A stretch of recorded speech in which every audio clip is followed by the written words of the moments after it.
ওকে, আমরা এখন ডাটা এন্ট্রির আরেকটা কাজ শিখব, সেটা হচ্ছে ফর্ম ফিল আপ জব। এই বিষয়টা কি? ফর্ম ফিল আপ মানে কি? তো আমরা এসএসসি পরীক্ষার সময় ফর্ম ফিল আপ করেছি, আমরা অনার্স মাস্টার্স এই পরীক্ষার সময় অনেক অনেক রকমের ফর্ম ফিল আপ করেছি। তো এখন আমরা যে ফর্মটা ফিল আপ করবো সেটা হচ্ছে ওয়েবসাইটের ফর্ম। মানে বাইরে আমাদেরকে একটা নির্দিষ্ট ওয়েবসাইট দিবে এবং সেই ওয়েবসাইটটা যখন আমরা খুলবো তখন আমরা এই ধরনের ফর্ম পাবো, এই ধরনের একটা ব্ল্যাঙ্ক ফর্ম পাবো। এবং এই ফর্মগুলোতে আমরা বিভিন্ন ইনফরমেশন ফিল আপ করে, মানে ফিল আপ করতে হবে। কি ইনফরমেশন ফিল আপ করবো সেগুলো বাইরে আমাকে ইনস্ট্রাকশন দিয়ে দিবে।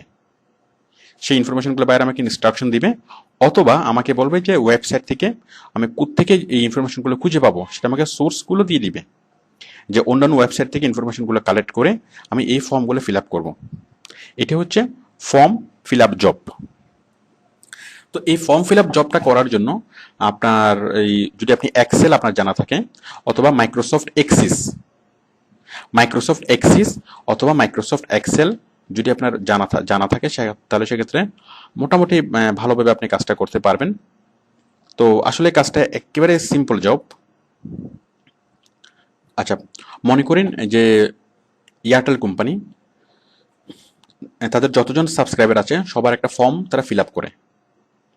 এখন কোম্পানি আপনাকে সবগুলো স্ক্যান করে আপনাকে পাঠিয়ে দিল, সবগুলো ফর্ম আপনাকে স্ক্যান করে পাঠিয়ে দিল এবং বলল, এবং একটা ফরম্যাট আপনাকে দিয়ে দিল, যে এই ফরম্যাট নাম, ঠিকানা, বয়স, তারপর মোবাইল নাম্বার, ঠিকানা, মানে আরো যা যা ইনফরমেশন আছে সবগুলোর একটা ঘর আপনাকে দিয়ে দিল। মানে তখন আপনাকে বললো যে আপনি স্ক্যান কপিগুলো দেখুন দেখুন এবং দেখে দেখে আপনি এই ফর্মগুলো আপনি ফিল আপ করুন। তো আপনি নর্মালি টাইপ না করে এই ধরনের ওয়েবসাইটের ফর্ম ফিল আপ করে কি লাভ হবে?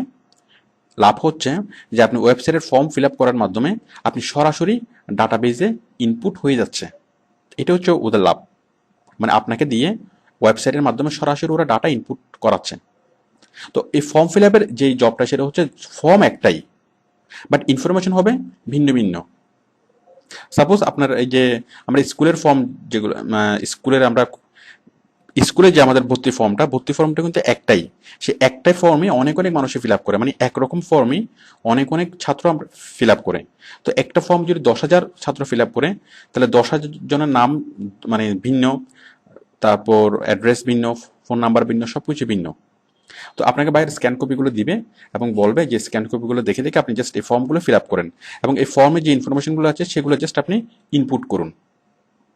তো এই যে ফর্মে যে জিনিসগুলো ইনফরমেশনগুলো পাবেন সেগুলো আপনাকে বাইরে স্ক্যান করে পাঠাতে পারে, অথবা আপনাকে কোনো একটা ওয়েবসাইট থেকে খুঁজে নিতে বলতে পারে, অথবা ইন্টারনেট থেকে সার্চ করে খুঁজে নিতে বলতে পারে।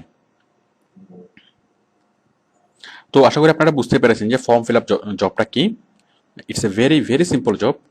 এবং এই ফর্ম ফিল আপটা জবটা করিয়ে কোম্পানির কোম্পানি কেন কেন করায়? কোম্পানি করে এই জন্য যে ওদের ডাটাবেস ম্যানেজমেন্ট সফটওয়্যারে সরাসরি ডাটা ইনপুট দেওয়ার জন্য। কারণ আমি যদি একটা ডাটা লিখে যদি আমি এমএস ওয়ার্ডে দিই তাহলে সেটা সরাসরি ডাটাবেজে যাবে না। বাট যদি আমি সেটা ফর্ম আকারে দিই, ওরা যদি একটা ফর্ম দেয় সেই ফর্ম যদি আমি ফিল আপ করে দিই, সেগুলো সরাসরি ডাটাবেস সফটওয়্যারে চলে যাবে। এতে করে তাদের কাজটা অনেক সহজ হয়ে যাবে।